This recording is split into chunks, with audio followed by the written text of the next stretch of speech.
Hello everybody, I'm Tantua Ebidein Diana, #Aiamlight. Today we are going to be talking about, or we are going to be doing deep conditioner together. I learned how to make this deep conditioner from Eugenia Kelcy here on YouTube, and I would like to do it. I would like to try it, and I would also like you to try it. Now, first of all, what I did was to blend fenugreek seeds. In short, let me tell you all the ingredients we are using for this deep conditioner, and they are just four. The first one is fenugreek seed, the second one is moringa powder, the third is olive oil, and the fourth is shea butter. Very simple, easy to get, I believe.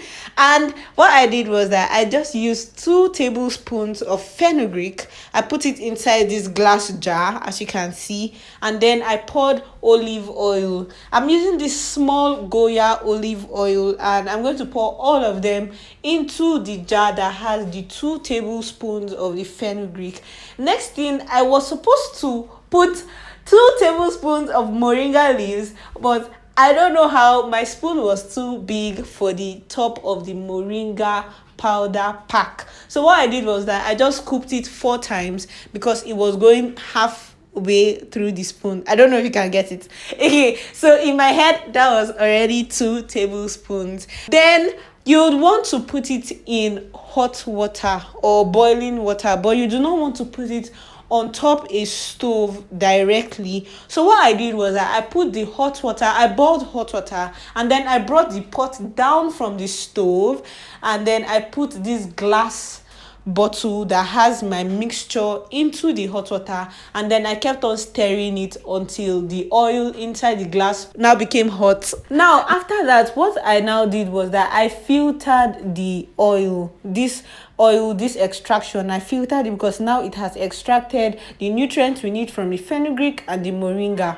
Next thing I did was to put shea butter in it, and you need it to be inside a pot or boiling water so that the shea butter can melt and mix with the oil.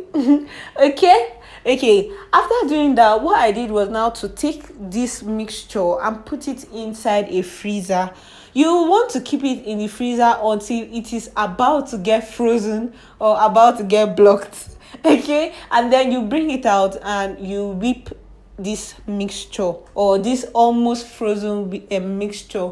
So I stole my auntie's whipping machine. My auntie bakes, so I stole her whipping machine. She does not know, and I'm pretty sure she's not going to watch this video. Okay, so that's what I did. I just whipped this butter, and you'll notice that as you're whipping it, it's getting lighter in color, and then it's getting fluffier, and it's increasing in mass or in size. For example, this plate, the oil was halfway, and after whipping it, it came to the brim of the plate. So, and another thing is that as you're whipping it, you have to whip it for 20 minutes. About 20 minutes. If you don't whip it for about 20 minutes, it's not going to give you a kind of consistency that's like cream based. It's still going to be tough. Okay, so you can see here where I was trying to get it out of, like, show you how consistent or how thick it is using the whipping machine to show you. It was very thick, but after the 20 minutes it became softer, and this is exactly how it is going to stay for how long you want to use it or something. So you can just put it in another plate. I kept it in that plate, and then I tried to see if it actually gave me the sleep that I wanted. So you would want to spray your hair with water, and then when you're done spraying your hair with water, you apply it to your hair, and then you can use it to loosen your hair. So I hope that this video was really helpful to you. I hope you're going to try it. Like, tell me in the comments if you think you're going to try it. And then also, you can also look up fenugreek and moringa. It is a powerhouse. It's going to really help your hair. And I think that's that about this video. Like, comment, share, subscribe if you're not yet subscribed. Like, what are you waiting for? Okay, so thank you everybody for watching, and have a lovely day. I'll see you next week, Saturday. Mwah.